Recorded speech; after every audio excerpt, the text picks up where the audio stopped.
Unification of Italy and Germany is a very interesting topic in European history, especially the history of 19th century Europe.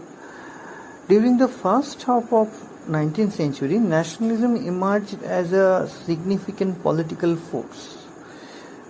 But the Vienna Congress and the main architect of that Congress,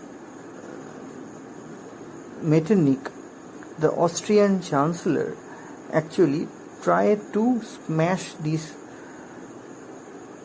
force and tried to subdue this idea by imposing old monarchical setup upon the European subcontinent. The conservative system of Metternich received a very strong protest during the revolutions of 1848. 19 শতকের ইউরোপের ইতিহাসে এটা খুবই গুরুত্বপূর্ণ যে Germany এবং ইতালির ঐক্য একটা বহুল চর্চিত বিষয়।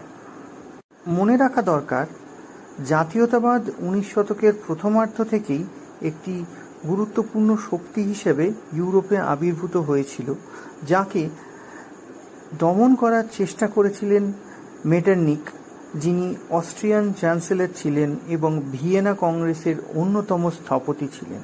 কিন্তু তার এই রাজতন্ত্রকে পুনরায় প্রতিষ্ঠিত করার ভাবনা এবং জাতীয়তাবাদী ভাবনা চিন্তাগুলোকে পুরোপুরিভাবে স্তব্ধ করে দেওয়ার চেষ্টা অনেকটা বড় মাপের প্রতিবাদের মুখোমুখি হয়েছিল 1848 সালের ইউরোপীয় ঘটনাবলীর মাধ্যমে।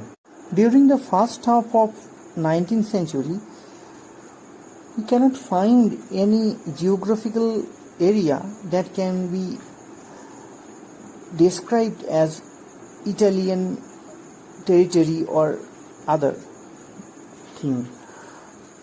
So, Italy didn't have any type of geographical demarcation. 19 শতকের প্রথমার্ধেও ভৌগোলিক একক হিসেবে ইটালির কোনো অস্তিত্ব আমরা খুঁজে পাই না এবং ইটালি বলে কোনো অঞ্চলের কথাও আমরা পাই না। It was divided into numerous petty states, some of which were under the rule of foreigners. এটি বলা যেতে পারে যে অনেকগুলি ছোট ছোট রাষ্ট্রে বা রাজ্যে বিভক্ত ছিল এবং সেই রাজ্যগুলো মূলত বিদেশি রাজবংশ দ্বারা বা অন্য কোনো রাজবংশের দ্বারা শাসিত হতো, যারা ঐক্যবদ্ধ ইটালির ধারণার সঙ্গে খুব একটা যুক্ত ছিল না। The Napoleonic conquests had temporarily resolved this political chaos and tried to unify Italy to some extent. নেপোলিয়নের যে অভিযানগুলি হয়েছিল তার ফলে অনেকাংশে ইটালি কিছুটা হলেও ঐক্যবদ্ধ হয়ে উঠেছিল।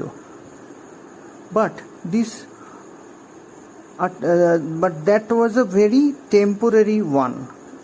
কিন্তু এটা বলা দরকার যে এটি পুরোপুরিভাবে স্থায়ী কিছু ছিল না। The Vienna Congress actually tried to change the political scenario actually.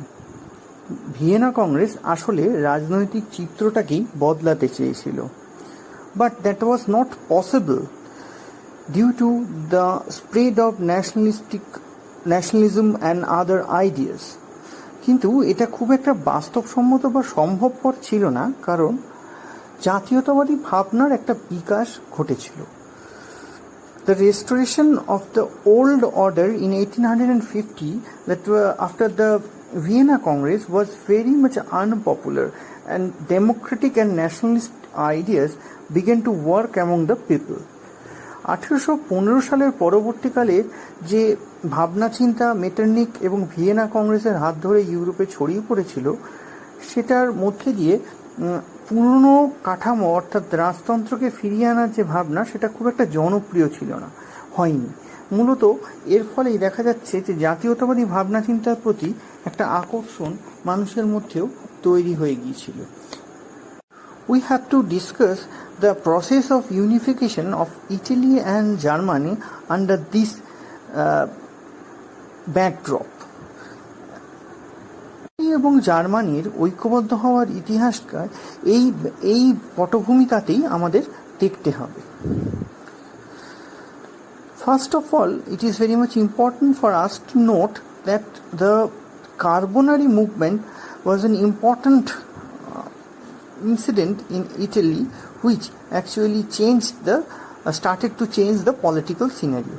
প্রথমত আমাদের যেটি মনে রাখতে হবে তা হলো কার্বোনারি আন্দোলন কিন্তু একটা পরিবর্তনের বাতাস ইউরোপে আরও কেন্দ্রীভূতভাবে বলতে গেলে ইটালিতে প্রবেশ করিয়েছিল। It was a secret society and they were interested to spread the liberal ideas within the subcontinent, and especially in the Italy in several provinces like Piedmont, Sardinia and others states actually. তো এই সংস্থাটি Carbonari একটি গোপন সংস্থা হিসেবে কাজ করত এবং এরা পিডমন্ট, সার্ডিনিয়া সহ যে ছোট ছোট রাজ্যগুলো ছিল সেখানে উদারনৈতিক ভাবনা চিন্তার প্রকাশ এবং বিস্তার ঘটাতে তৎপর ছিল। But the situation was not changing. The July Revolution of 1830 in France had deeply influenced the Italians. Regions controlled by the papacy were confronted with the possibilities of revolutionary insurgencies. So এটা আমরা বলতেই পারি যে 1830-এর যে July revolution হয়েছিল, জুলাই বিপ্লব যেটা ফ্রান্সে হয়েছিল, সেটা কিন্তু ফ্রান্সের পাশাপাশি ইটালিকেও প্রভাবিত করেছিল এবং পোপ দ্বারা শাসিত অঞ্চলে এটা কিন্তু অনেকাংশে একটা বিদ্রোহের আগুন জ্বালিয়ে দিয়েছিল। But the Metternich, who was the chancellor of Habsburg rule Austria, tried to protect the Pope and its region, its area of Italy.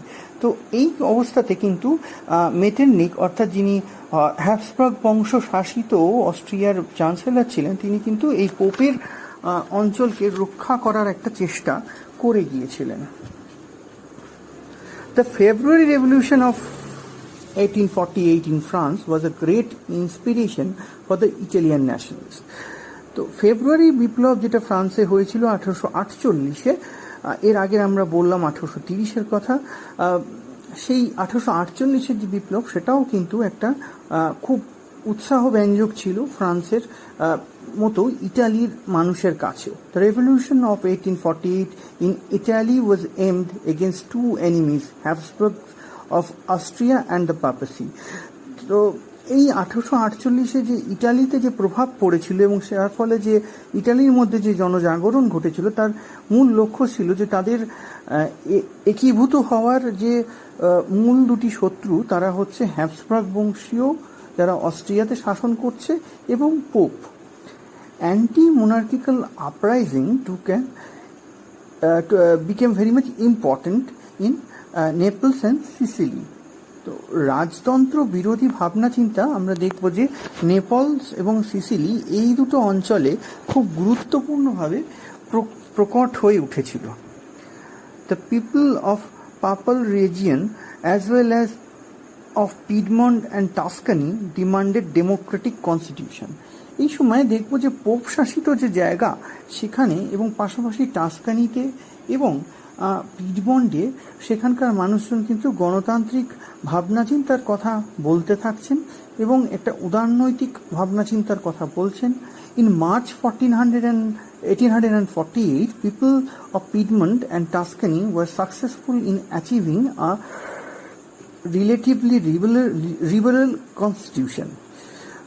1848 সালের মার্চ মাসে আমরা দেখতে পাচ্ছি যে টাস্কানি এবং পিডমন্টের মানুষজন তারা কিন্তু একটা তুলনামূলকভাবে উদারনৈতিক সংবিধান তৈরি করতে এবং তাদের সেটা যাতে আসে সেটার বিষয়ে যথেষ্ট সফল হচ্ছেন।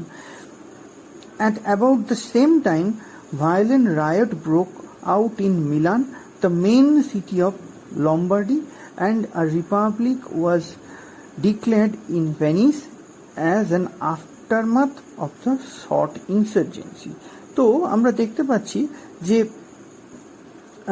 একটা খুব হিংসাত্মক সংঘাতের সূচনা হয়েছিল মিলানে, এবং মিলান হচ্ছে সেই শহর যেটা লম্বার্ডি প্রদেশের একটা খুব গুরুত্বপূর্ণ প্রায় প্রধান শহর ছিল, এবং সেখানে উদারনৈতিক এবং প্রজাতান্ত্রিক মানুষজন তারা কিন্তু ভেনিসকে দেখা যাচ্ছে যে একটা রিপাবলিক হিসাবে ঘোষণা করে, এবং যে এই যে ঘোষণা এটা কিন্তু একটা ফলশ্রুতি ছিল একটা হিংসাত্মক সংঘাতের এবং জনজাগরণের একটা ফলশ্রুতি এটি ছিল। Here we have to mention the name of Mazzini and the Young Italy movement also. এক্ষেত্রে আমাদের অবশ্যই মনে রাখতে হবে মাৎসিনি এবং ইয়ং ইটালি আন্দোলনের কথা। After the failure of revolutionary movement of 1830, the unification movement was guided by Mazzini and his Young Italy movement.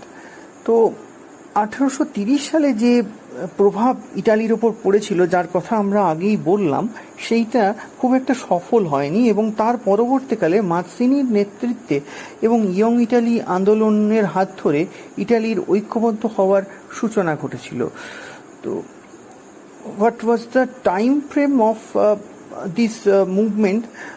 If we can try to trace the time frame of the Young Italy movement, then we can say that Young Italy movement started around in 1830-31. Okay, so যদি আমরা এই young Italy movement কবে থেকে শুরু হয়েছিল এটা আমরা ভাবতে চাই, তাহলে দেখা যাবে যে 1830-31 এই সময় থেকে কিন্তু এই ইয়ং ইটালি আন্দোলন শুরু হয়েছিল। Mazzini and his Young Italy constituted a strong influence in the world of ideas. তো মাৎসিনি এবং তার ইয়ং ইটালি যে ভাবনা, ইয়ং ইটালির আন্দোলন অর্থাৎ তার অনুগামীদের যে ভাবনা চিন্তা, সেটা কিন্তু একটা খুব গুরুত্বপূর্ণ প্রভাব ফেলেছিল জ্ঞান চর্চার ক্ষেত্রে এবং ইটালির ঐক্যবদ্ধ হওয়ার ক্ষেত্রে।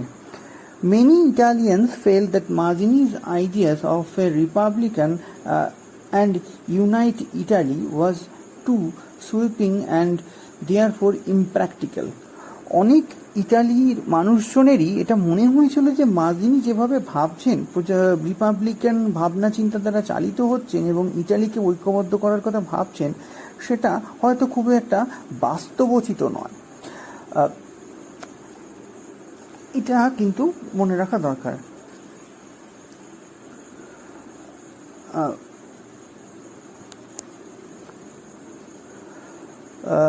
এক্ষেত্রে মাৎসিনির অন্যতম বক্তব্য ছিল যে যুব সমাজ এগিয়ে আসুক তাদের মাতৃভূমিকে একত্র করবার জন্য এবং তাদের মাতৃভূমির ঐক্য প্রতিষ্ঠা করার জন্য। He encouraged the younger generation to sacrifice their life for the cause of their motherland. Under the leadership of Mazzini, quite a number of mass uprisings took place in 1848 as a part of the revolutionary wave of which actually dominated Europe. তো মাজিনির যে ভাবনা চিন্তা ছিল, সেখানে সেই ভাবনা চিন্তার দ্বারা চালিত হয়ে যুব সমাজ বিভিন্ন জায়গায় ইটালির বিভিন্ন প্রদেশগুলিতে তারা কিন্তু আন্দোলন এবং বৈপ্লবিক কাজকর্মে ঝাঁপিয়ে পড়েছিল, এবং এগুলো অনেকাংশে সফল হয়েছিল, অনেকাংশে সফল হয়নি। The movement however was not successful at all. তো এইটা আমাদের মনে রাখতে হবে যে মাজিনির যে ভাবনা চিন্তা সেটা ইটালিকে অনেকাংশে প্রভাবিত করেছিল, ইটালির ভাবনা চিন্তাকে অনেকাংশে প্রভাবিত করেছিল ঐক্যবদ্ধ হওয়ার ক্ষেত্রে, কিন্তু এটাকে অনেকেই কিন্তু ইমপ্র্যাকটিক্যাল বলে চালাতে চেয়েছিলেন বা বলতে চেয়েছিলেন। Here we have to mention another person's name who was Count Cavour, and he played an important role in the unification of in the field of unification of Italy. তো এক্ষেত্রে আমাদের কাউন্ট কাপুরের কথা বলতে হবে, যিনি একটা খুব গুরুত্বপূর্ণ ভূমিকা পালন করেছিলেন ইটালিকে ঐক্যবদ্ধ করার ক্ষেত্রে।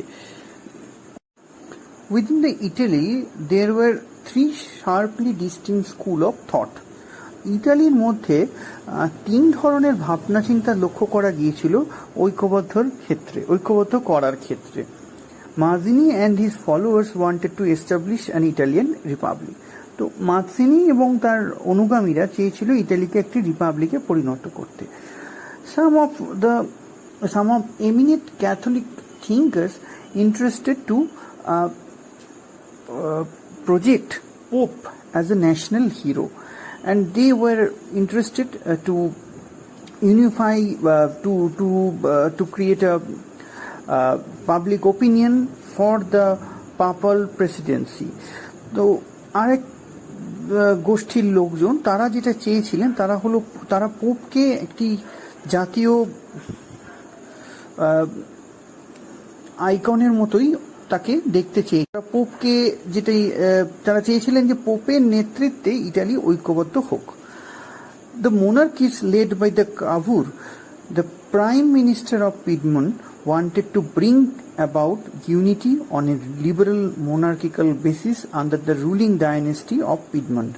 তো কাউন্ট কাভুর, যিনি পিডমন্ট প্রদেশের প্রধানমন্ত্রী ছিলেন, তিনি চেয়েছিলেন যে ইটালি ঐক্যবদ্ধ হোক, কিন্তু সেটা রাজতন্ত্রের একটা উদারনৈতিক রাজতন্ত্রের অধীনে সে ঐক্যবদ্ধ হোক, এবং সেই উদারনৈতিক রাজতন্ত্র অবশ্যই সেটা পিডমন্টের যে রাজতন্ত্র বা রাজ পরিবার তার অধীনে সেটা ঐক্যবদ্ধ হোক। So from this point we have to trace the importance of Count Cavour. Cavour himself said that Piedmont, gathering to itself all the living forces of Italy, will soon be in a position to lead out mother country to the higher destinies to which he is called. কাভুর মনে করতেন যে ইটালিকে একমাত্র পিডমন্টই ঐক্যবদ্ধ করতে পারবে এবং তার মধ্যে সেই ক্ষমতা রয়েছে। Cavour wanted to decrease the importance of Austrian Empire and tried to unite Italy under the Piedmont or the House of Savoy. কাভুর চেয়েছিলেন যে অস্ট্রিয়ান সাম্রাজ্যের প্রভাব ইটালির ওপর কমে যাক এবং এই ইটালি পিডমন্টের নেতৃত্বে অর্থাৎ স্যাভয় রাজবংশের নেতৃত্বে ঐক্যবদ্ধ হোক। He knew that only with European support and foreign alliance could his great end be achieved. কাভুর এটা ভালোভাবেই জানতেন যে তার এই ভাবনা চিন্তা কোনোভাবেই বিদেশি সাহায্য ছাড়া বাস্তবায়িত হওয়া সম্ভবপর নয়।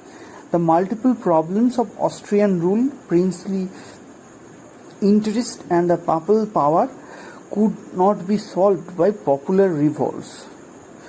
তিনি মনে করতেন যে বহুমাত্রিক সমস্যা নিয়ে অস্ট্রিয়ান সাম্রাজ্যর অধীনে ইটালির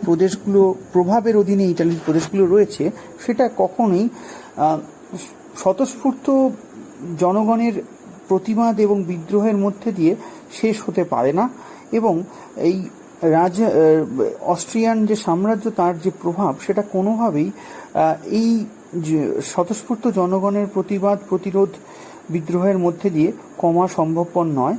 এবং রাজবংশের পাশাপাশি পোপের যে ক্ষমতা ইটালিতে বিস্তার লাভ করছে এবং যেটা মেটারনিক এবং অস্ট্রিয়ান সাম্রাজ্যের স্বতঃস্ফূর্ত সমর্থনের প্রেক্ষিতে হচ্ছে, সেইটা কিন্তু কখনোই বিদেশি সাহায্য ছাড়া দমন করা সম্ভবপর নয়। Cavour devoted his efforts to the task of securing international cooperation. কাভুর অনেকাংশেই চেষ্টা করেছিলেন যে আন্তর্জাতিক ক্ষেত্রে ইটালির বিষয়টিকে উত্থাপন করতে এবং ইটালির জন্য সমর্থন আদায় করতে। The program and objectives followed by Cavour may be divided under four principal heads. কাভুরের যে ভাবনা চিন্তা তাকে মূলত চারটি সূচকে ভাগ করা যেতে পারে। প্রথমত, তিনি ইটালির প্রদেশগুলিকে অস্ট্রীয় নিয়ন্ত্রণ থেকে মুক্ত করতে চেয়েছিলেন। He was interested to free Italy from Austrian control. দ্বিতীয়ত, তিনি পিডমন্ট সার্ডিনিয়াকে কেন্দ্র করে ইটালিকে ঐক্যবদ্ধ করতে চেয়েছিলেন। He was interested to establish Piedmont Sardinia as the powerhouse of Italian unification. তৃতীয়ত, তিনি চেয়েছিলেন যে পিডমন্টকে ইটালির ঐক্যবদ্ধ হওয়ার আন্দোলন, পাশাপাশি অর্থনৈতিক সশক্তিকরণের ক্ষেত্রে কেন্দ্রীয় জায়গায় নিয়ে আসতে। He was interested to prepare Piedmont as the center of the Italian national movement through economic and constitutional reforms. অর্থাৎ তিনি পিডমন্টকে যে ইটালির জাতীয়তাবাদী আন্দোলনের কেন্দ্রে নিয়ে আসতে চাইছিলেন, সেখানে এটা তিনি করতে চেয়েছিলেন পিডমন্টকে আর্থিকভাবে শক্তিশালী করে তোলার মধ্যে দিয়েই। চতুর্থত, তিনি যেটা চেয়েছিলেন তা হলো ইটালির সমস্যাকে আন্তর্জাতিক রাজনীতির দরবারে তুলে ধরতে। He was interested to internationalise the Italian problem and thereby gain foreign support. He was interested to gain foreign support by internationalizing the Italian problem. তো ইটালির সমস্যাকে আন্তর্জাতিক ক্ষেত্রে তুলে ধরার মধ্যে দিয়ে আন্তর্জাতিক রাজনীতির যে সমর্থন সেটা তিনি পেতে চেয়েছিলেন। To achieve these goals, Cavour introduced a number of political, economic and social reforms in Piedmont, Sardinia. এই লক্ষ্যগুলোতে পৌঁছানোর জন্য, অর্থাৎ আন্তর্জাতিক ক্ষেত্রে পিডমন্ট সার্ডিনিয়ার নেতৃত্বে ইটালির সমস্যাকে তুলে ধরার জন্য কাভুর তার প্রদেশে, অর্থাৎ পিডমন্টের বিভিন্ন অংশে তিনি অর্থনৈতিক এবং রাজনৈতিক সামাজিক সংস্কারের সূচনা করেন।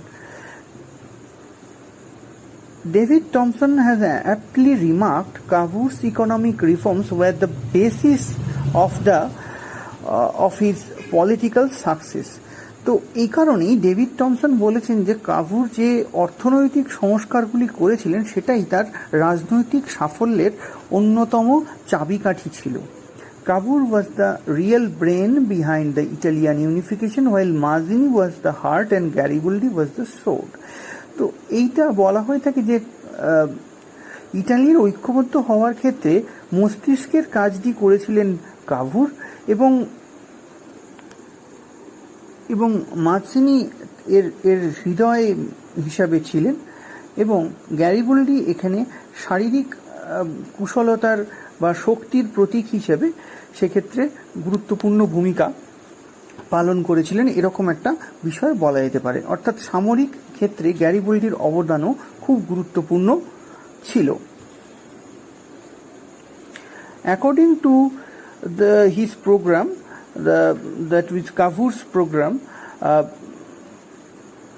Italy, the Piedmont Sardinia actually participated in several international affairs. For an example, Cavour participated in Crimean War and entered into an alliance with Napoleon III and fought against Austria in the Austro-Sardinian War. তো এই যে কাভুরের ভাবনা চিন্তা, সেই ভাবনা চিন্তার প্রেক্ষিতেই কিন্তু ইটালির এই রাজ্য বা এই প্রদেশ কিন্তু অনেকগুলো আন্তর্জাতিক ঘটনার সঙ্গে নিজেকে যুক্ত করলো। যেরকম আমরা দেখতে পাচ্ছি যে এই প্রদেশটি ক্রিমিয়ার যুদ্ধে অংশগ্রহণ করলো এবং এর পরবর্তীকালে সে ইটালির এই প্রদেশটি কিন্তু নেপোলিয়ন তৃতীয় নেপোলিয়নের সঙ্গে একটি চুক্তিতেও আবদ্ধ হচ্ছে। The Crimean War provided Cavour with the opportunity for one of his skillful diplomatic stroke. এই ক্রিমিয়ার যুদ্ধে অংশগ্রহণ কাভুরকে একটা সুযোগ করে দিল কূটনৈতিক চাল প্রয়োগের। Cavour joined the Anglo-French alliance not as a subsidiary power but as an equal with a view to make Piedmont an important factor in international politics. তো এখানে যেটা খুব গুরুত্বপূর্ণ সেটা হলো কাভুর এখানে পিডমন্টকে এই চুক্তিতে আনলেন একটা সহযোগী শক্তি হিসেবে নয়, একটা সমান ক্ষমতার শক্তি হিসেবে পিডমন্টকে এই চুক্তিতে তিনি নিয়ে গেলেন, এবং তার ফলে সেটি হলো আন্তর্জাতিক ক্ষেত্রে পিডমন্ট এর প্রদেশের যে ভাবনা এবং তার যে রাজনৈতিক পরিচয় সেটা অনেকের কাছে প্রকাশিত হলো। The success of Italy in Crimean war indirectly facilitated the unification of Italy. তো এই ক্রিমিয়ার যুদ্ধের সাফল্য পরোক্ষভাবে কিন্তু ইটালিকে ঐক্যবদ্ধ হওয়ার ক্ষেত্রে একটা সুন্দর পথ দিল। Cavour received a seat at peace conference in Paris where he got the opportunity to internationalize the Italian issue. কারণ এই যুদ্ধের পরবর্তীকালে শান্তি সম্মেলন যেটি প্যারিসে অনুষ্ঠিত হয়েছিল সেখানে কাভুর পিডমন্টের প্রতিনিধি হিসেবে যাওয়ার সুযোগ পেলেন এবং সেখানে তিনি ইটালির সমস্যাটাকে আন্তর্জাতিক ক্ষেত্রে তুলে ধরতে সক্ষম হলেন। কাভুর was sure that in acting alone unity would not be reached, and so it was his mission to win France over his side.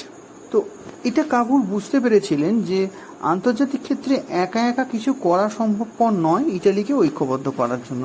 সেই জন্য ফ্রান্সকে তার বিপক্ষে যাতে ফ্রান্স চলে না যায় সেটা নিয়ে তাকে ভাবনা চিন্তা করতে হয়েছিল। Here lies the importance of the Pact of Plombiers in the year 1858. তো 1858 সালে প্লম্বিয়ারের যে চুক্তি সেটা এখানে খুব গুরুত্বপূর্ণ। প্লম্বিয়ার্সের যে চুক্তি হয়েছিল সেখানে বলা হয়েছিল যে তৃতীয় নেপোলিয়ন অবশ্যই কাভুরকে সাপোর্ট করবে যদি অস্ট্রিয়ার সাথে তার যুদ্ধ বাঁধে। Napoleon III promised to support Cavour in a war with Austria if it took place. After returning home, Cavour started preparation for war with Austria, and in 1859 Austria declared war against Piedmont. তো এই চুক্তির পর কাভুর তার নিজ প্রদেশে ফিরে আসেন এবং তারপর অস্ট্রিয়ার সঙ্গে যুদ্ধ করার জন্য প্রস্তুতি নিতে থাকেন এবং 1859 সালে অস্ট্রিয়া যুদ্ধ ঘোষণা করে পিডমন্টের বিরুদ্ধে। France also join the war with Piedmont. এই যুদ্ধে কিন্তু পিডমন্টের পক্ষে চুক্তি মতো ফ্রান্স যুক্ত হলো। The Austrian power was defeated in the battle of Solferino and the date was on 24th June 1859. তো এই যে যুদ্ধটি হয়েছিল সেই যুদ্ধের নাম ছিল সালফেরিনো যুদ্ধ এবং সেখানে অস্ট্রিয়ার বাহিনী পরাস্ত হয়েছিল 24শে জুন 1859 সালে। The victory allowed Piedmont to annex Lombardy and Milan.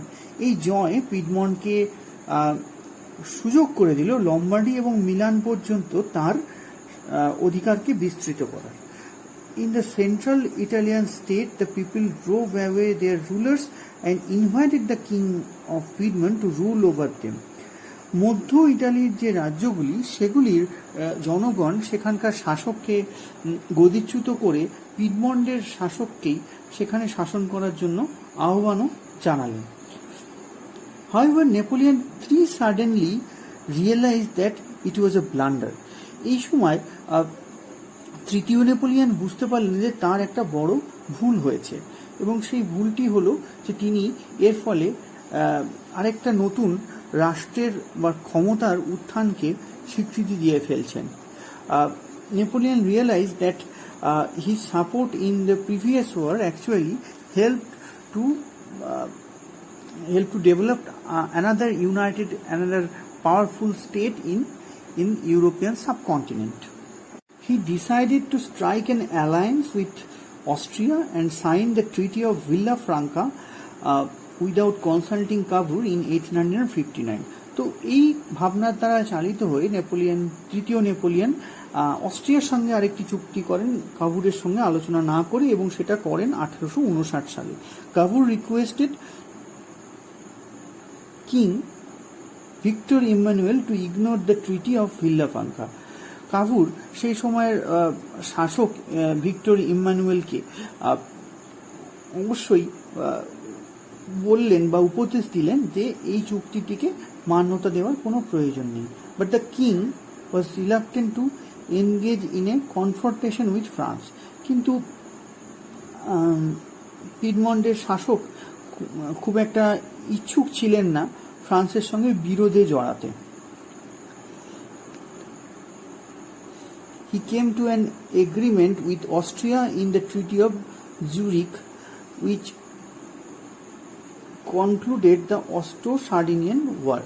তো তিনি একটি চুক্তিতে এলেন যেটার নাম জুরিখের চুক্তি। এটা 1859 সালেই হলো এবং এটা বাস্তবে অস্ট্রো সার্ডিনীয় যে যুদ্ধ, যেটা আমরা বলছি যে আগে শুরু হয়েছিল, যাতে প্রথমে পিডমন্ডের যে শাসক তারা জয়লাভ করেছিলেন সেটির একটা নিষ্পত্তি বা সমাধান ঘটল। কিন্তু কাভুর এতে খুব মনক্ষুণ্ণ হলেন।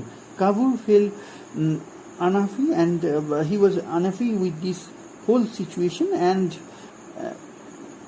he decided to resign from the government of Piedmont Sardinia, এবং তিনি তার যে সরকারি পদে তিনি ছিলেন সেখান থেকে সরে এলেন। অর্থাৎ তার যে ভাবনা চিন্তা সেটা খুব একটা মান্যতা পাচ্ছিল না। But the Treaty of Villafranca, however, could not stop the process of the Italian unification. The people of Italy were determined to drive out the foreigners and unite Italy under Piedmont Sardinia. কিন্তু এই ভিল্লাফ্রাঙ্কা চুক্তি কিন্তু কোনোভাবে ইটালির মানুষজনের মধ্যে যে ঐক্যবদ্ধ হওয়ার বাসনা সেটাকে নষ্ট করতে পারল না। তারা খুবই সচেতন হয়েছিলেন যে বহিরাগত শাসকদেরকে তারা সরিয়ে দেবেন এবং পিডমন্ট সার্ডিনিয়ার নেতৃত্বে তারা ঐক্যবদ্ধ হবেন। Cavour reconsidered his earlier decision and joined the government again as prime minister. এবং এর ফলে কিন্তু কাভুর তার ভাবনাকে আরেকবার পুনর্মূল্যায়নের মধ্যে দিয়ে যেতে বাধ্য হলেন এবং ভাবনাটাকে পরিবর্তন করতে বাধ্য হলেন এবং তিনি পুনরায় পিডমন্ট সার্ডিনিয়ার তার পুরনো যে পদ সেখানে তিনি ফিরে গেলেন এবং সেখানকার প্রধানমন্ত্রী হিসেবে কাজ করা শুরু করলেন। But Cavour died in the year 1861.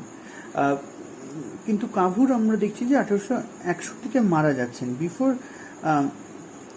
Cavour died, he had succeeded in bringing the whole Italy except the province of Venice and the city of Rome under the rule of the king of Piedmont.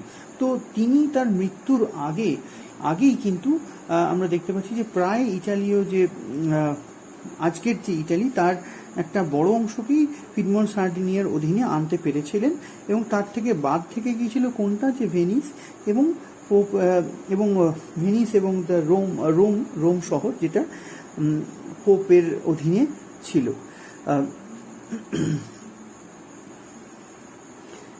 এবং with the help of Garibaldi he actually able to do this. তো এই যে কাজটুকু তিনি করতে পেরেছিলেন সেটা কিন্তু গ্যারিবল্ডির সাহায্য ছাড়া তিনি করতে পারতেন না। Lies the importance of Garibaldi. He was a great Patriot, soldier and a Republican. তো এখানে গ্যারিবল্ডির গুরুত্বপূর্ণ ভূমিকার কথা অবশ্যই বলতে হয়। তিনি একজন দেশপ্রেমিক ছিলেন, রিপাবলিকান ছিলেন এবং পাশাপাশি তিনি একজন সৈনিক ছিলেন। The chief mission of his life was to make Italy independent. তার জীবনের অন্যতম বা একমাত্র লক্ষ্য ছিল ইটালিকে ঐক্যবদ্ধ করা। Earlier in his life he was a member of young Italy. তো তিনি তার প্রথম জীবনে কিন্তু সেই ইয়ং ইটালির ভাবনা চিন্তার সঙ্গে যুক্ত ছিলেন এবং ইয়ং ইটালির সঙ্গে যুক্ত ছিলেন। In 1860 a mass popular upsurge broke out in Naples and Sicily against the revolutionary policy of the Bourbon monarch. তো 1860 একটা জনরোষ থেকে একটা জনজাগরণ ঘটেছিল নেপলস এবং সিসিলিতে, যেখানে যে বুর্বো রাজতন্ত্রের প্রতিক্রিয়াশীল ভাবনা চিন্তার বিরুদ্ধে এই জনজাগরণ ঘটেছিল এবং সেটা কিন্তু এই গ্যারিবল্ডিকে প্রভাবিত করেছিল। It actually influence Garibaldi. At this hour of crisis, the rebel appeal to Garibaldi, who promised them to help. এই সময় কিন্তু বিপ্লবীরা, এই যে ঘটনাটি ঘটছে সেই সময় কিন্তু বিপ্লবীরা গ্যারিবল্ডির থেকে সমর্থন চেয়েছিল এবং গ্যারিবল্ডি বলেছিলেন যে তিনি সমর্থন দেবেন। Garibaldi actually formed a volunteer army and the name of that army was Red Shirts. Garibaldi একটি স্বেচ্ছাসেবক বাহিনী তৈরি করেছিলেন এবং যার নাম ছিল রেড শার্টস বা লাল কুর্তা বাহিনী। was aware of this situation. Kapoor এই পরিস্থিতি সম্পর্কে সচেতন ছিলেন এবং কাপুর যেটা চেয়েছিলেন সেটি খুবই কূটনৈতিকভাবে খুব গুরুত্বপূর্ণ একটি পদক্ষেপ নিয়েছিলেন। Cavour decided to treat Garibaldi as an unauthorised and independent adventurer and maintain a neutral stand. Cavour এক্ষেত্রে গ্যারিবল্ডির যে কাজকর্ম সেটাকে একটা নিরপেক্ষতার দৃষ্টি থেকে দেখেছিলেন, যদিও তিনি সচেতন ছিলেন যে এর ফলে পিডমন্ট সার্ডিনিয়ার প্রভাবই বিস্তৃত হবে। Although he was aware of that of the fact that it will the activities of the Garibaldi will increase the influence of Piedmont Sardinia. Garibaldi led his army towards southern Italy. He conquered the whole of the southern Italy and decided to set up a republic which would include Rome. Garibaldi তার বাহিনীকে দক্ষিণ ইতালির দিকে নিয়ে গিয়েছিলেন এবং তিনি বিভিন্ন অঞ্চলে তার বাহিনীকে এগিয়ে নিয়ে যাওয়ার মধ্যে দিয়ে সেখানে একটি রিপাবলিক তৈরি করার কথা ভেবেছিলেন এবং যা রোমকে অন্তর্ভুক্ত করবে। গ্যারিবল্ডির success brought forth complex problem. গ্যারিবল্ডির এই সাফল্য, তার এই অভিযানের সাফল্য কিন্তু আরেকটা সমস্যাকে সামনে নিয়ে এলো। Garibaldi was interested to capture the Rome also. Garibaldi কিন্তু চেয়েছিলেন রোমকেও দখল করতে, but it was not good for the political situation according to the Count Cavour, according to the notion of Count Cavour. তো কাউন্ট কাপুরের ভাবনা চিন্তার মধ্যে যেটা ছিল যে এইটা খুব একটা ভালো কাজ হচ্ছে না। Kapoor did not want to give Garibaldi, who was a Republican, the upper hand. তো কাপুর গ্যারিবল্ডিকে এতটাও গুরুত্ব দেওয়ার জায়গায় আনতে চাননি, কারণ তিনি একজন রিপাবলিকান ছিলেন। অর্থাৎ যেহেতু আমরা জানি যে গ্যারিবল্ডি একজন রিপাবলিকান ছিলেন, তো তাকে খুব একটা বেশি গুরুত্ব তিনি যে পেয়ে যান, এটা কাপুর নিজেও চাননি। During this time, people from places like Sicily, Naples and other area voted for union with the kingdom of Sardinia, Piedmont, and so to avoid civil war, Garibaldi voluntarily surrendered all his power to Victor Emmanuel II in November 1860, refused all honor and rivers, and left for his island home. Name of this island was Caprera. তো Garibaldi এক্ষেত্রে তার সমস্ত রাজনৈতিক ক্ষমতার থেকে সরে আসেন এবং তার বাহিনীর দ্বারা অধিকৃত অঞ্চলটি পুরোপুরিভাবে পিডমন্ট সার্ডিনিয়ার শাসকের হাতে তুলে দেন এবং নিজে রাজনৈতিক জীবন থেকে সরে আসেন। In this way we can find that Italy became an united Italy got its geographical area. 1861, Victor Emmanuel was declared the king of Italy. Thus, before Cavour died in 1861, he was succeeded to bringing the whole Italy except the province of Venice and the city of Rome. It is very much important to note that the province of Venice was under the rule of Austrian Empire, and the Rome was controlled by the Pope. তো আমরা দেখব যে এই বিস্তৃত রাজনৈতিক ঘটনার মধ্যে দিয়ে ইতালি প্রায় সম্পূর্ণরূপে ঐক্যবদ্ধ হলো এবং কাপুরের মৃত্যুর আগেই কিন্তু আমরা দেখছি যে ভিক্টর ইমানুয়েলকে ইটালির শাসক হিসেবে স্বীকৃত করে দেওয়া হচ্ছে এবং গোটা ইটালীয় উপদ্বীপ যেটি আমরা বলছি সেখানে প্রায় সকল অঞ্চলেই এই ভিক্টর ইমানুয়েলের শাসন জারি হয়েছিল এবং এখানে শুধুমাত্র বাকি ছিল হচ্ছে ভেনিস শহর এবং ভেনিস প্রদেশ এবং রোম শহর, এই দুটি অঞ্চল। এবং বলা দরকার যে এই ভেনিসকে নিয়ন্ত্রণ করছিল অস্ট্রিয়ান সাম্রাজ্য এবং রোম ছিল পোপের অধীনে। However, the international political situation was not in favor of the annexation of Venice and Rome at that time. It was Bismarck who actually helped to make a united Italy. উল্লেখ করা দরকার যে রাজনৈতিক বা আন্তর্জাতিক পরিস্থিতি কিন্তু খুব একটা সহজ ছিল না যা এই ভেনিস এবং রোমকে অধিকার করার পথকে প্রশস্ত করতে পারে। এই কৃতিত্ব অবশ্যই বিসমার্ককে দেওয়া প্রয়োজন, যিনি কিন্তু একটা ঐক্যবদ্ধ ইটালির ধারণাকে বাস্তবায়িত করতে পেরেছিলেন। So the remaining part of the story of Italian unification appears to be interesting, as Bismarck, rather than the Italian effort, completed the process of unification. In 1866, Austria was involved in a war against Prussian Empire or Prussian rulers over this issue of controlling the German state. Italy was allied to Prussia. In the Battle of Sadowa, Prussia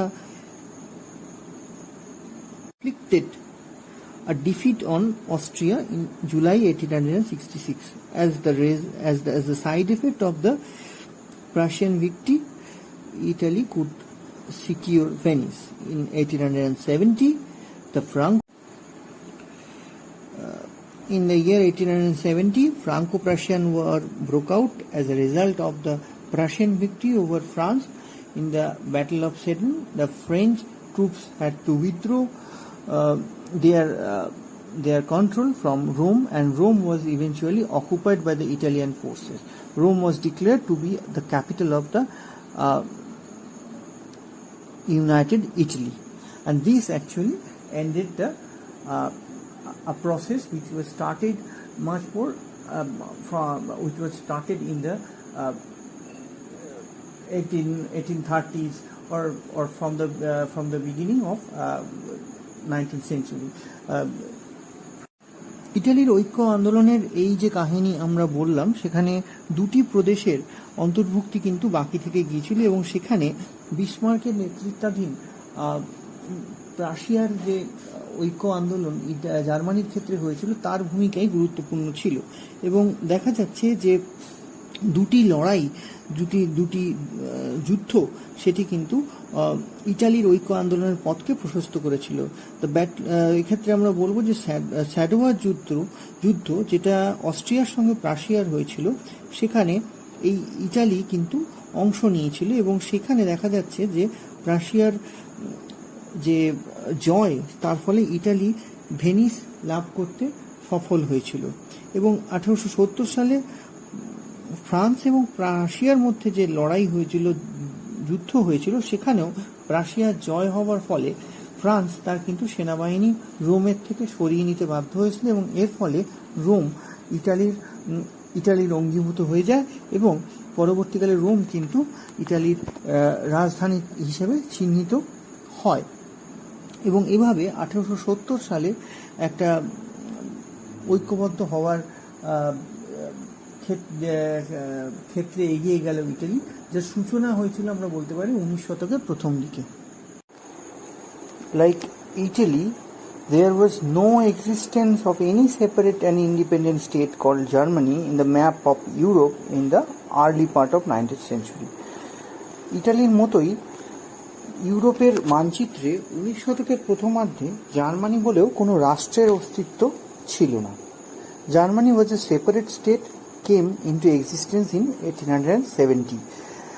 As we have mentioned earlier, that this unification process actually helped the unification of Italy also. তো German রাষ্ট্র হিসেবে জার্মানির আত্মপ্রকাশ কিন্তু 1870-এ, এবং যেটা আমরা আগেই উল্লেখ করেছি যে এই আত্মপ্রকাশ আসলে ইটালির ঐক্যবদ্ধ হওয়ার পথকেও কুসুমস্তীর্ণ করেছিল। Before 1870, Germany was divided into many small states, among which Prussia had been the largest one.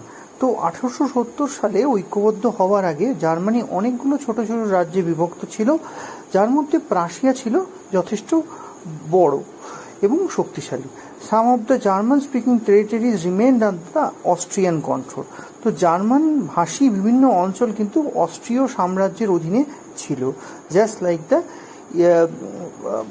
Like the Italian case. We can find that the Austrian Empire tried to control the German speaking areas also. তো আমরা দেখছি যে German ভাষী অনেক অঞ্চল কিন্তু অস্ট্রীয় সাম্রাজ্যের অধীনে ছিল, যেমনভাবে ইটালিরও অনেক অঞ্চল কিন্তু অস্ট্রীয় সাম্রাজ্যের অঙ্গীভূত ছিল। Like Italy, Germany or German speaking provinces also influenced by the revolution of 1848. ইটালির মতোই জার্মানির যে জার্মান ভাষী যে প্রদেশগুলি ছিল সেগুলো অবশ্যই 1848-এর বিপ্লব দ্বারা প্রভাবিত হয়েছিল। And it was A threat to the Austrian empire, এবং এইটা একটা অস্ট্রিয়ান সাম্রাজ্যের কাছে একটা ভয়ের বিষয় ছিল। The forces of nationalist ideas became particularly inspiring to the German students, intellectual and the middle class during the second and third decades of 19th century. জাতীয়তাবাদী ভাবনা চিন্তার ক্ষেত্রে জার্মান ছাত্র, বুদ্ধিজীবী এবং মধ্যবিত্তদের মধ্যে এই ভাবনাটি খুব গুরুত্বপূর্ণভাবে ছড়িয়ে পড়েছিল 19 শতকের দ্বিতীয় এবং তৃতীয় দশকে। The German merchants and the manufacturers in particular tried to develop a unified market. German ব্যবসায়ীরা, জার্মান উৎপাদকরা তারা চেয়েছিলেন একটা ঐক্যবদ্ধ বাজারও গড়ে তুলতে, যেখানে তাদের এক জায়গা থেকে অন্য জায়গায় যেতে গেলে কর দেওয়ার ক্ষেত্রে বৈষম্যের মুখোমুখি হতে হবে না। The establishment of Zollverein or the custom union appeared to be the most important single economic development during the first half of the 19th century.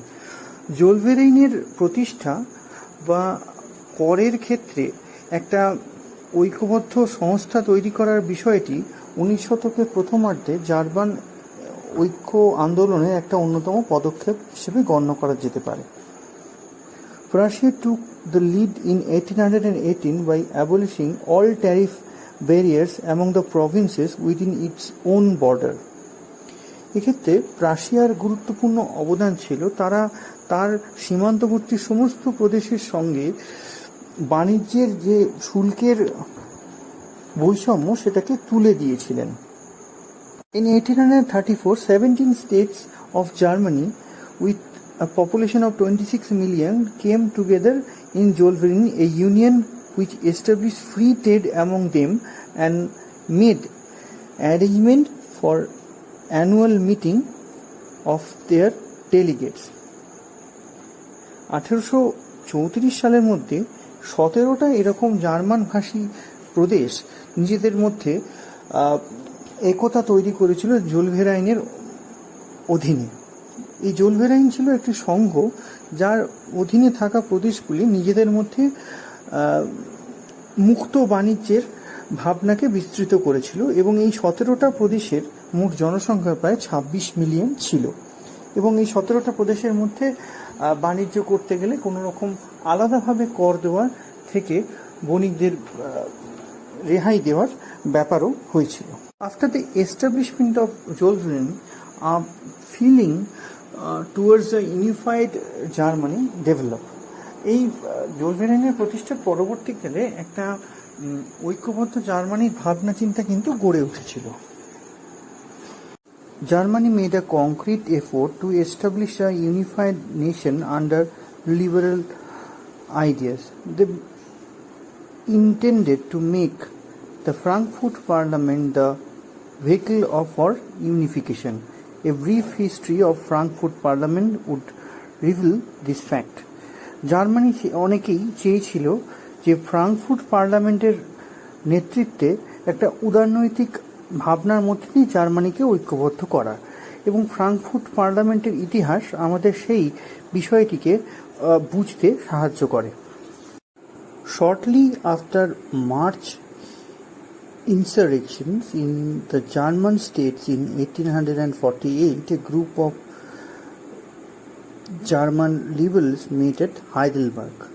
1848 সালের যে ঘটনাবলী, তারপর জার্মানির উদারনৈতিক একাধিক মানুষ হাইডেলবার্গে মিলিত হন। This group made arrangements for election in each of the German states for electing delegates to an all-German national parliament.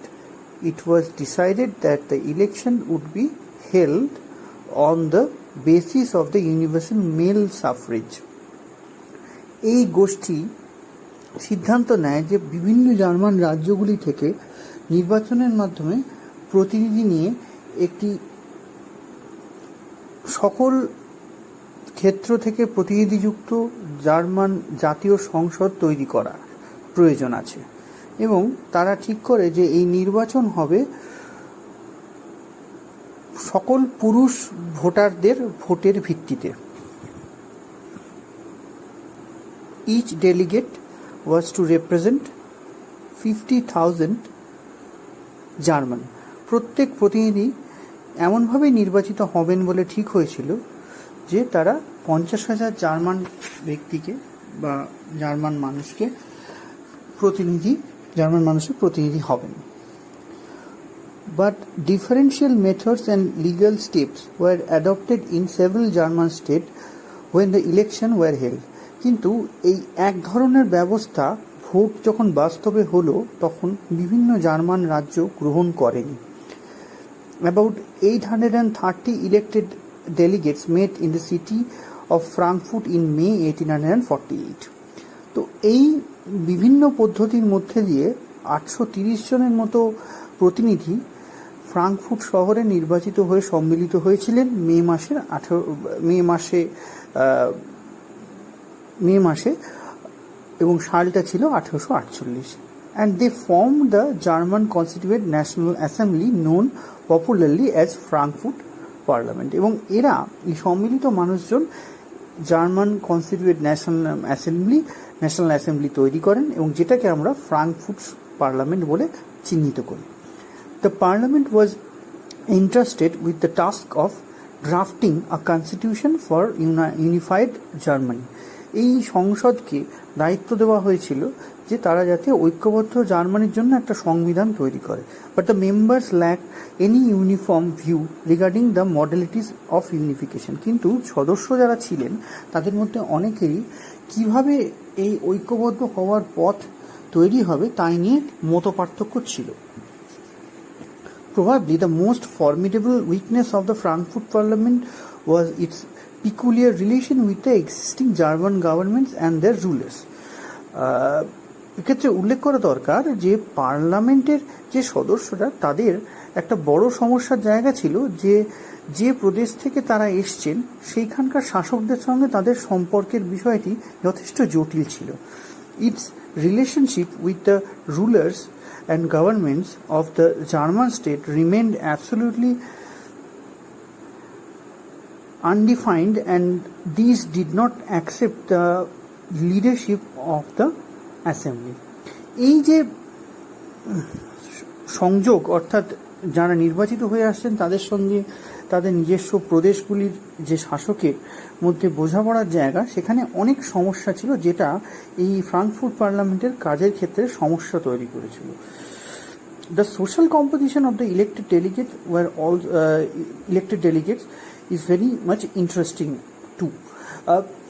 এই যে যারা নির্বাচিত প্রতিনিধি হিসেবে এসেছিলেন তাদের যে সামাজিক পটভূমি থেকে যারা এসেছিলেন সেই সামাজিক ভিত্তিগুলো খুব উল্লেখযোগ্য ছিল।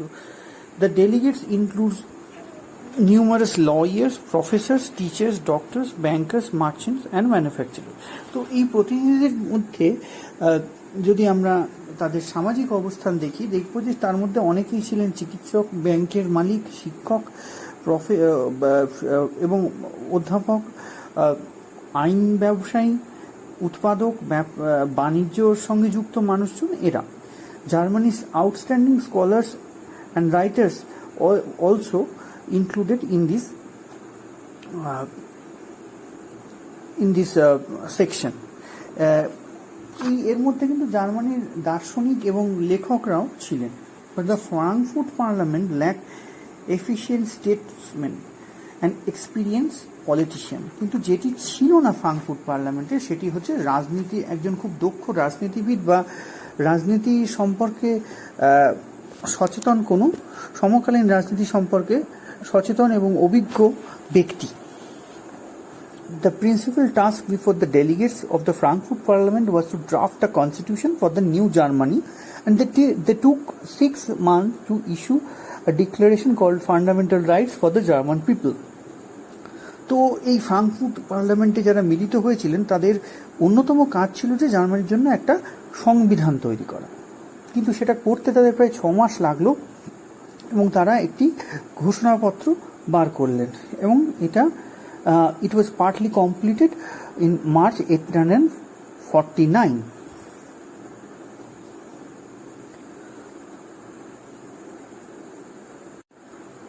এবং এই কাজটা আংশিকভাবে শেষ হয়েছিল 1849 সালের মার্চ মাসের মধ্যে। Particularly two main problems confronted the National Assembly. এক্ষেত্রে দুটো সমস্যার কথা বলা যেতে পারে যেগুলো এই ন্যাশনাল অ্যাসেম্বলিকে জর্জরিত করেছিল, অর্থাৎ বা এই ন্যাশনাল অ্যাসেম্বলিকে ভাবিয়েছিল, এটা আমরা বলতে পারি। One was the position of Austria in the process of unifying Germany, and second was the form of the new federal government. তো এই দুটো জিনিস যেটা এই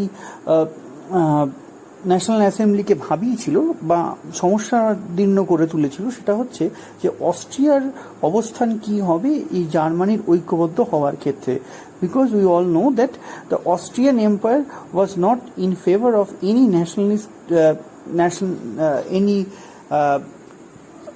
নেশন অর ন্যাশনালিস্ট আইডিয়াস। তো অস্ট্রিয়ান যে ভাবনা চিন্তা, এরা কোনোভাবেই অস্ট্রিয়ান সাম্রাজ্য এরা কখনোই কিন্তু একটা জাতীয়তাবাদী ভাবনা চিন্তাকে সমর্থন করছিলেন না। অ্যান্ড দ্বিতীয় যেটা আমরা বললাম সেটা হচ্ছে যে নতুন যে সরকার হবে তার প্রকৃতি কীরকম হবে, সেটা তার সেই সরকারের প্রকৃতি কীরকম হবে সেটা নিয়েও কিন্তু এদের মধ্যে সমস্যা বা বিতর্ক শুরু হয়ে গেছিল। Another major problem of the Frankfurt parliament was that its members emerge as the ardent champions of nationalism. Apart from that, the Frankfurt Parliament and the member of that parliament had been condemned for exhibiting chauvinism. তো এই যে Frankfurt সম্মেলন হয়েছিল এবং সেখানে যে ফ্রাঙ্কফুর্টে যারা মিলিত হয়েছিলেন, যারা নির্বাচিত সদস্য, তাদের মধ্যে একটা জাত্যাভিমান খুব বেশি ছিল, যেটার জন্য কিন্তু তারা সমালোচিত হয়েছিলেন। Years after 1850 witnessed a rapid industrial growth in Germany, and after 1870 an industrial revolution occurred that actually changed the scenario. তো 1850-এর পরবর্তীকালে জার্মানিতে একটা দ্রুত গতিসম্পন্ন শিল্পায়ন হতে থাকে এবং সেটা একটা শিল্পায়ন এবং সেটা বিপ্লবের পর্যায়ে, শিল্প বিপ্লব আমরা বলতে পারি, সেটা 1870-এর দশকে প্রায় সম্পূর্ণ হয় এবং এই আর্থিক বদল জার্মানির ঐক্যবদ্ধ হওয়ার পথকে প্রশস্ত করেছে। According to AJP Taylor, these economic change actually increased the need for the unified state. তো এজেপি টেলর এটা বলছেন যে এই যে অর্থনৈতিক উন্নতি, এটা একটা ইউনিফাইড স্টেটের যে চাহিদা সেটাকে বাস্তব সত্য করে তুলেছিল।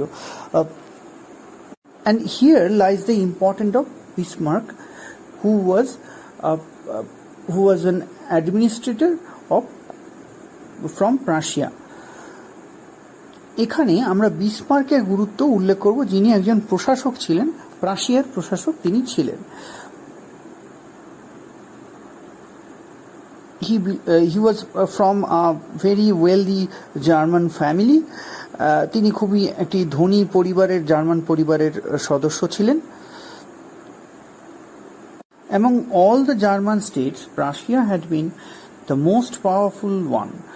After the revolution of 1848 in Prussia, the Prussian King Frederick William IV was forced to grant a constitution to the Prussian people in December 1848. তো জার্মানির যে ঐক্যবদ্ধ হওয়ার ভাবনা, সেই ভাবনার যখন সূচনা ঘটেছিল তখন থেকেই, অর্থাৎ আমরা বলতে পারি যে জোলভের আইনের সময়কালের কথা যেটা আমরা আগে বলছি, সেই সময়কাল থেকেই কিন্তু প্রাশিয়া একটা খুব গুরুত্বপূর্ণ প্রদেশ হিসেবে ছিল, এবং তার সেই প্রদেশের যে শাসক চতুর্থ ফ্রেডারিক উইলিয়াম, সেই শাসক কিন্তু বাধ্য হয়েছিলেন 1848 সালের পরে একটি সংবিধানকে স্বীকৃতি দিতে, যেটা প্রাশিয়ার জনগণের জন্য করা হয়েছিল। সেই সংবিধানকে তিনি স্বীকৃতি দিতে বাধ্য হয়েছিলেন। But the constitution had undergone several revisions by the conservatives. তো সংরক্ষণ বা যারা সংস্কারপন্থী ছিলেন, পুরনো পদ্ধতির দিকে যারা প্রশাসনকে পুরনো ভাবনায় চালিত হতে দেখতে চাইতেন, তারা কিন্তু এটার বিরোধিতা করেছিলেন এবং বিভিন্নভাবে এটাকে সংশোধন করেছিলেন এই সংবিধানকে, এবং সেই সংশোধন সত্ত্বেও একটা সংবিধান কিন্তু জনগণের জন্য স্বীকার করতে বাধ্য হয়েছিলেন প্রাশিয়ার শাসক। And this changes were not properly accepted by the liberals from the Prussia. তো প্রাশিয়ার যারা উদারনৈতিক ভাবনা চালিত মানুষ, তারা কিন্তু এই বদলটাকে খুব একটা সহজভাবে নেননি। The Prussian King Frederick William IV died in 1861 and he was succeeded by his brother William I. তো চতুর্থ ফ্রেডারিক উইলিয়াম মারা যাচ্ছেন 1861 সালে, এবং তারপর তার ভ্রাতা প্রথম উইলিয়াম ক্ষমতায় আসছেন, এবং এই মানুষটি কিন্তু বিসমার্ককে প্রশাসনে নিয়ে আসছেন। And this William the first appointed Bismarck in the chancellor or the prime minister in the office of the prime minister of Russia on October 8. In the year 1862 he was appointed as Prime Minister of Prussia. তো এই মানুষটি প্রাশিয়ার prime minister পদে বা প্রধানমন্ত্রী পদে বিসমার্ককে নিয়ে আসেন 8ই October, এবং এটা ছিল 1862 সাল। The most pressing problem that confronted Bismarck immediately after his assumption of the office of the Prussian Chancellor was his conflict with the Parliament. তো বিসমার্কের ক্ষমতায় আসার অব্যবহিত পরে যে সমস্যার মুখোমুখি তিনি হয়েছিলেন, সেটা হলো যে এই যে পার্লামেন্ট, তার সঙ্গে কিন্তু বিসমার্কের একটা সংঘাত বা দ্বন্দ্ব শুরু হয়ে গিয়েছিল। Initially he had restored to a compromise. প্রথম দিকে তিনি কিছুটা সমঝোতা করেছিলেন, but most of the proposals were not accepted by the member of the parliament. তো তার অনেক প্রস্তাবই কিন্তু পার্লামেন্টের সদস্যরা মেনে নিতে খুব একটা চাননি। He then firmly decided to carry on the functions of the state without seeking any parliamentary consent and cooperation. তো এই কারণে তিনি সিদ্ধান্ত নিলেন, যিনি সংসদের সঙ্গে কোনো সলা পরামর্শ না করেই এবং তাদের সহযোগিতা বাদ রেখেই নিজের মতোভাবে প্রশাসন চালাবেন। Bismarck realized that a large number of Germans, mostly they are from the several provinces, wanted some kind of national unification. Bismarck এটা বুঝতে পেরেছিলেন যে জার্মানরা বিভিন্ন প্রদেশ থেকে যারা প্রদেশে বসবাস করছেন, তারা কিন্তু চাইছেন যে জার্মানি ঐক্যবদ্ধ হোক। At his young age, he himself was tremendously influenced by nationalism. তিনি নিজেও তার যৌবন বয়সে জাতীয়তাবাদী ভাবনার দ্বারা প্রভাবিত হয়েছিলেন। He quickly decided that Prussia should emerge as the leader of the German nationalist movement. এবং এর থেকে তিনি যখন প্রশাসনের পদে এলেন তখন তিনি সিদ্ধান্ত নিয়ে নেন যে প্রাশিয়া একটি বড় শক্তিশালী প্রদেশ হিসেবে জার্মানির এই ঐক্যবদ্ধ হওয়ার পথের ক্ষেত্রে নেতৃত্ব দেবে। After becoming the Prussian Prime Minister, Bismarck, in an appeal to the Parliamentary Finance Committee, remarked, "Germany is not looking to Prussia's liberalism but to her power." তো এই ভাবনার দ্বারা চালিত হয়ে প্রধানমন্ত্রী হিসেবে বিসমার্ক তার পার্লামেন্টের যে আর্থিক কমিটি তার কাছে এই বক্তব্য রেখেছিলেন যে জার্মানি প্রাশিয়ার দিকে তাকিয়ে আছে তার ক্ষমতার কারণে। And the revival of the Schleswig-Holstein question in the year 1863 provided Bismarck with the opportunity to intervene against Denmark. তো এই পরিস্থিতিতে স্লেজউইগ হলস্টাইনের যে সমস্যা, যেটা 1863 সালে সকলের সামনে উঠে আসে, সেটি বিসমার্ককে একটা সুযোগ করে দিল ডেনমার্কের বিরুদ্ধে বক্তব্য রাখার। And it also helped Bismarck to raise the importance of German identity among the European powers. তো এটা তাকে একটা সুযোগ করে দিল যে জার্মান পরিচয়কে ইউরোপীয় জনগণের কাছে, ইউরোপীয় অন্যান্য রাষ্ট্রগুলির কাছে প্রকাশিত করে তোলার। The duchies of the Schleswig and Holstein revolted against the Danish king in the year 1848. An international treaty was signed in London in the year 1852. তো এই স্লেজউইগ হলস্টেন, এই দুটি ডাচি বা প্রদেশ বা অঞ্চল, এগুলো কিন্তু ডেনমার্কের রাজার বিরুদ্ধে বিদ্রোহ ঘোষণা করেছিল 1848 সালে এবং এটার প্রেক্ষিতেই একটি চুক্তি লন্ডনে হয়েছিল 1852 সালে। The Treaty of London prevented the integration of Schleswig-Holstein with the Denmark. এবং এই চুক্তি লন্ডনের যেটি 1852 সালে হয়েছিল সেটি স্লেজউইগ এবং হলস্টেন এই দুটি ডাচিকে ডেনমার্কের মধ্যে অঙ্গীভূত হওয়ার পথকে ডেনমার্কের মধ্যে অঙ্গীভূত হওয়ার পথকে বাধাপ্রাপ্ত করেছিল। অর্থাৎ এগুলো যাতে ডেনমার্কের মধ্যে ঢুকে না যায় সেই বিষয়ে সিদ্ধান্ত দিয়েছিল এই treaty of London. In 1863, the Danish government introduced a new constitution which appeared to many to be a instrument to incorporate these two duchies into Denmark. 1863 সালে ডেনিশ সরকার একটি নতুন সংবিধান আনেন যাকে অনেকে মনে করলেন যে এটা একটা অস্ত্র হতে পারে এই দুটি ডাচিকে পুনরায় ডেনমার্কের মধ্যে প্রবিষ্ট করানোর ক্ষেত্রে। The duchies of Schleswig and Holstein were predominantly populated by the Germans. এক্ষেত্রে মনে রাখা দরকার যে এই দুটি ডাচি স্লেজউইগ এবং হলস্টেন এগুলো কিন্তু জার্মান জনসংখ্যার আধিক্যে পরিপূর্ণ ছিল। This development prompted Bismarck to play his own role. এই রাজনৈতিক পালাবদলগুলি বিসমার্ককে উৎসাহিত করল তার কূটনৈতিক ভাবনাকে প্রকাশিত করার ক্ষেত্রে। Prussia came to terms with Austria, and Prussia and Austria jointly declared war against Denmark in February 1864. By July, Denmark suffered a disaster defeat.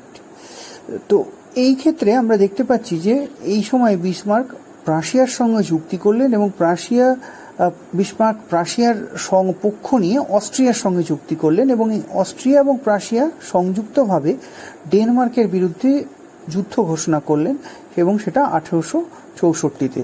এবং জুলাইয়ের মধ্যে ডেনমার্ক পরাস্ত হলো এবং খুব খুব খারাপভাবেই তারা যুদ্ধে হেরে গেলেন এবং এর ফলে একটি চুক্তি হলো এবং সেই চুক্তিটির ফলে যেটা বলা হলো যে স্লেজউইক হলস্টেনের ওপর ডেনমার্কের কোনো প্রভাব থাকবে না। And this followed by a treaty, and the name of the treaty was the Treaty of Vienna, and it was signed on 13 October. And after that, Denmark was forced to surrender the both Schleswig and Holstein to Austria and Prussia. And again, another treaty was signed. The name of the treaty was Treaty of Gastein, and it was signed between Austria and Prussia in the year 1865. By the terms of the treaty, it was decided that the Prussia would administer the Schleswig and the Austria would administer the Holstein. তো এই ক্ষেত্রে 1865 সালে গাস্টিনের চুক্তি হয় এবং সেই গাস্টিনের চুক্তিতে বলা হয় যে ঠিক হয় যে প্রাশিয়া এবং অস্ট্রিয়া এই দুটি দেশ এই স্লেজউইক এবং হলস্টেনের ওপর কিভাবে নিয়ন্ত্রণ জারি রাখবে এবং সেখানে বলা হয় যে অস্ট্রিয়া হলস্টেনের প্রশাসন নিয়ন্ত্রণ করবে এবং স্লেজউইকের প্রশাসন প্রাশিয়া নিয়ন্ত্রণ করবে। The future fate of these two duchies would be determined jointly by Prussia and Austria, and this was also mentioned in the Treaty of Gastein. তো এই গাস্টিনের চুক্তিতে এটাও বলা হয়েছিল যে ভবিষ্যতে কি করা হবে এই স্লেজউইক এবং হলস্টেন নিয়ে সেটা প্রাশিয়া এবং অস্ট্রিয়া জয়েন্টলি বা যুক্তভাবে একসাথে ঠিক করবে। But Bismarck was aware of that the fact that the importance of Austria can destroy his dream. তো বিসমার্ক এটা জানতেন বা উপলব্ধি করেছিলেন যে অস্ট্রিয়ার গুরুত্ব কিন্তু তার স্বপ্নকে নষ্ট করে দিতে পারে। So he met Napoleon III, the French emperor, in October 1865. তো এই কারণে তিনি তৃতীয় নেপোলিয়নের সঙ্গে সাক্ষাৎ করেন 1865 সালে। After being assured of the French neutrality, Bismarck made some deal with Italy also. তো কোনো ক্ষেত্রে যদি প্রাশিয়ার সঙ্গে কোনো রকমের বিবাদ শুরু হয় সেখানে তৃতীয় নেপোলিয়ন নিশ্চুপ বা নিরপেক্ষ থাকবেন এই আশ্বাসের ভিত্তিতে এই আশ্বাস বিসমার্ক আদায় করেন এবং তারপরে তিনি ইটালির সঙ্গেও কিছু চুক্তি করেন। In June 1866, Bismarck proposed that the Bundestag at Frankfurt should be dissolved and the German Bund abolished. এক্ষেত্রে বলা দরকার যে 1866 সালে বিসমার্ক প্রস্তাব করেন যে জার্মান যে সংসদ বা জার্মান বুন্ড বা রাষ্ট্রসংঘ রয়েছে সেটাকে তিনি অবলুপ্ত করার কথা বলেন। and this was actually a step against the step to increase the influence of Prussia and decrease the influence of Austria. এবং এই পদক্ষেপ ছিল প্রাশিয়ার গুরুত্ব বৃদ্ধির পক্ষে এবং অস্ট্রিয়ার গুরুত্বকে কমানোর ক্ষেত্রে গুরুত্বপূর্ণ। Bismarck also proposed to exclude Austria from the German unification process indirectly. তো বিসমার্ক পরোক্ষভাবে এটাই প্রস্তাব করলেন যে জার্মান ঐক্য পদ্ধতিতে বা ঐক্য ভাবনার থেকে অস্ট্রিয়াকে সরিয়ে দিতে হবে। And he was in favor of an election of a special German assembly to promulgate a new constitution excluding Austria. তো এবং এই ক্ষেত্রে তিনি এই ভাবনার পক্ষে ছিলেন যে একটা নতুন নির্বাচনের মধ্যে দিয়ে জার্মান সংসদ তৈরি করা যেটা একটি নতুন সংবিধান নিয়ে আসবে এবং সেই সংবিধান অস্ট্রিয়াকে বাদ দিয়ে করা হবে। This made Austria angry, and Austria alleged that the Prussian proposal was a violation of the both Treaty of Vienna and Treaty of Gastein. তো এই ভাবনা অস্ট্রিয়াকে ক্ষুব্ধ করে এবং অস্ট্রিয়া প্রকাশ্যেই বলে যে প্রাশিয়ার এই ভাবনা চিন্তা আসলে গ্যাস্টিনের চুক্তি এবং ভিয়েনার চুক্তিকে অমান্যতার সমান। In this way, the ground of war between Austria and Prussia was prepared, and the Austro-Prussian War began in 14 June 1866. On 3rd July, the well-equipped Prussian army inflicted a decisive defeat on the Austrian army in the Battle of Sadowa. এবং এই প্রেক্ষিতে প্রাশিয়ার সঙ্গে অস্ট্রিয়ার যুদ্ধ একটা বাস্তব সত্য হয়ে দাঁড়িয়েছিল এবং 14 জুন 1866 সালে একটা যুদ্ধ শুরু হয়, যেটাকে অস্ট্রো প্রাশিয়ান যুদ্ধ বলা হয়। এবং এর ক্ষেত্রে স্যাডোয়ার যুদ্ধের মধ্যে দিয়ে প্রাশিয়া জয়যুক্ত হয় এবং অস্ট্রিয়া পরাস্ত হয়। এবং এই যুদ্ধের পর দেখা যাচ্ছে যে অস্ট্রিয়ার গুরুত্ব বাস্তবিকভাবে কমে যায়। This defeat actually decreased the importance of Austria in the German politics. After the war, the Treaty of Prague had been signed between Prussia and Austria in August 1866. যুদ্ধের পরে আমরা দেখছি যে অস্ট্রিয়া এবং প্রাশিয়ার মধ্যে 1866 সালে একটি চুক্তি হয়, যেটাকে প্রাগের চুক্তি বলা হয়।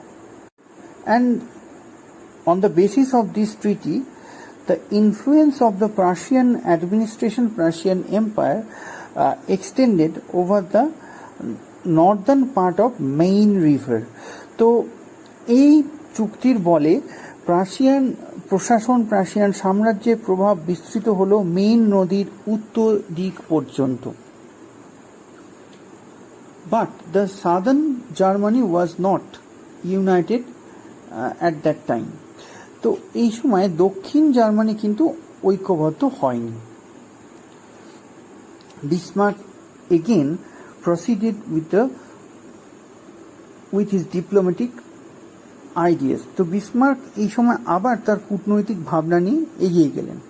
He needed a war against France to complete the process of German unification. তো এই ক্ষেত্রে তার একটা প্রয়োজন ছিল ফ্রান্সের সঙ্গে যুদ্ধ করা, যা তার জার্মানির ঐক্যবদ্ধ হওয়ার পথকে বাস্তব সত্য করবে। And we have to keep in mind that here Bismarck was interested two exclude Austria from this process. তো বিসমার্ক কিন্তু এখানে অস্ট্রিয়াকে বাদ দিয়ে এই কাজটি করতে চেয়েছিলেন। Although Austria was also a German speaking area, predominantly German speaking area. তো যদিও অস্ট্রিয়াও কিন্তু একটি জার্মান ভাষী অঞ্চলের মধ্যে পড়ে, but Austrian empire was not interested to develop any nationalistic idea. কিন্তু যেহেতু অস্ট্রিয়ান সাম্রাজ্য কোনোভাবেই একটা জাতীয়তাবাদী ভাবনাকে বিকশিত করতে চাইছিল না বা চায়নি, সেই কারণে বিসমার্ক কিন্তু এই অস্ট্রিয়াকে যুক্ত করে ভাবনা চিন্তার পক্ষে ছিলেন না। As Bismarck interested to start a war against France, he started to make some dialogue with other political powers also. At that time, the Prince Leopold accepted Spanish throne, and the date was 19 June 1870. সেই সময় যুবরাজ Leopold স্পেনের ক্ষমতায় সিংহাসনে আসেন এবং সময়টা ছিল 19 June 1870। The decisive step to war was taken in July 12 when Gramont, the French foreign minister, instructed Benedetti, the French ambassador settled in Prussia, to demand that the Prussian King William I should endorse Leopold's withdrawal from the throne. এক্ষেত্রে বিসমার্কের কাজের ক্ষেত্রটি আরও স্পষ্ট হয়ে উঠল তখনই, এবং তিনি তার কূটনৈতিক ক্ষমতা প্রয়োগ করতে পারলেন তখনই যখন প্রাশিয়াতে অবস্থানকারী ফরাসি দূত বেনেদিতির মাধ্যমে তৃতীয় নেপোলিয়নের প্রশাসন বিসমার্ককে জানান যে তিনি জার্মানিতে বিসমার্কের রাজ্য জয় মানতে প্রস্তুত আছেন যদি বিনিময়ে প্রাশিয়ার এই স্পেনের ক্ষমতা বদল, স্পেনের রাজক্ষমতায় যে পরিবর্তন হয়েছে সেখানে ফ্রান্সের পক্ষ অবলম্বন করেন। William I refused to accept Benedict's demand on 13 July, but in a most polite manner. The Ems telegram, which Bismarck issued in abbreviation form, was meant to provoke France.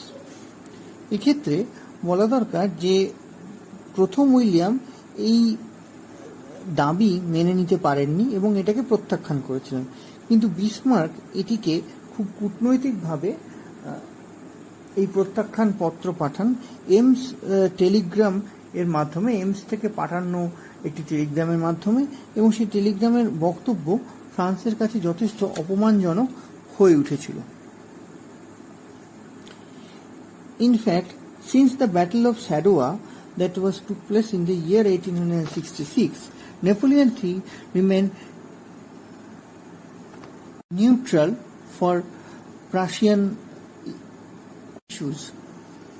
এবং এক্ষেত্রে বলা যেতে পারে যে স্যাডোয়া যুদ্ধের পরবর্তী সময়ে নেপোলিয়ন কিন্তু প্রাশিয়ার ক্ষেত্রে অনেকাংশেই নিরপেক্ষ এবং চুপ ছিলেন প্রাশিয়ার কর্মকাণ্ডের ক্ষেত্রে।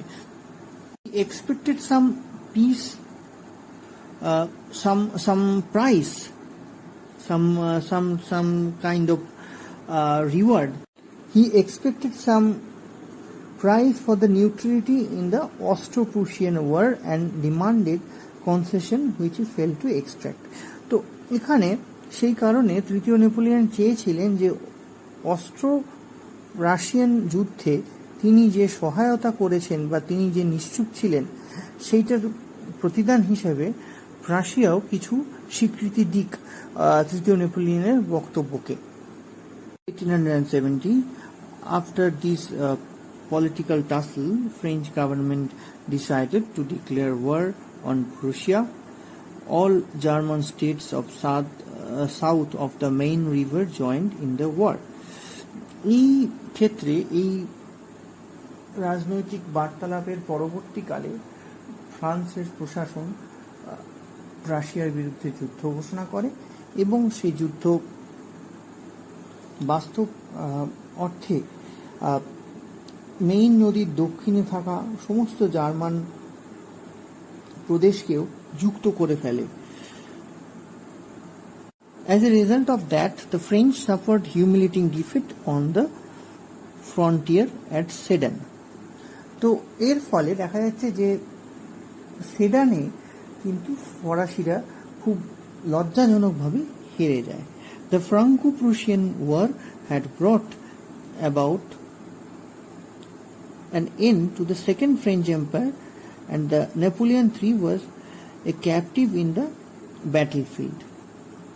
ফ্রান্সের এই পরাজয় বাস্তবে কিন্তু তৃতীয় নেপোলিয়নের পতনের পথকে প্রশস্ত করল এবং এটা ফ্রান্সের যে দ্বিতীয় সাম্রাজ্য যেটি তৈরি হয়েছিল আমরা বলছি সেটি কিন্তু সেটির একটা সমাপন বা সমাপ্তি ঘটালো। In early 1871, Paris surrendered to the Germans. তো এই যুদ্ধ যেটা দ্য ব্যাটেল অফ সেডেন যেটা 1870 হচ্ছে, যেটার ফলে ফ্রান্স পরাস্ত হচ্ছে, সেটা কিন্তু প্রাশিয়ান সুপ্রিমেসিকে আরো বৃদ্ধি করছে। The battle of Sedan actually increase the Prussian supremacy, এবং অর্থাৎ যে প্রাশিয়ার যে প্রভাব সেটাকে আরো বৃদ্ধি করেছিল।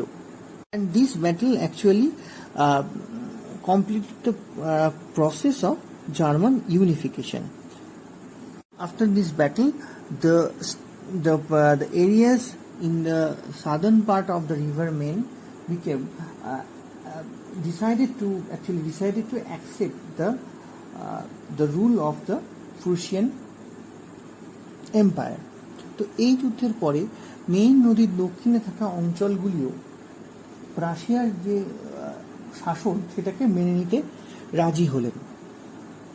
The Prussian king William I was proclaimed the German emperor in the place of Versailles on 18 January 1871, এবং প্রথম উইলিয়াম ভার্সাইতে জার্মানির সম্রাট হিসেবে ঘোষিত হলেন এবং এইটার সাল ছিল হচ্ছে 1871। 18ই জানুয়ারি 1871 সালে এই ঘটনাটি ঘটল। Bismarck here played an important role. Bismarck এখানে কিন্তু একটা খুব গুরুত্বপূর্ণ ভূমিকা পালন করেছিলেন। According to AJP Taylor, it can be said it can be said that it was a conquest of Germany by the Prussia. তো এজেবি টেলর যেটা বলতে চেয়েছেন যে এই প্রসেসটাকে বলা যেতে পারে প্রাশিয়া কর্তৃক জার্মানি দখল বা অধিকার। Bismarck believed in iron and blood policy. Provinces of Alsace-Lorraine, which Prussia took away from France after the Battle of Sedan, were rich in iron and coal mines.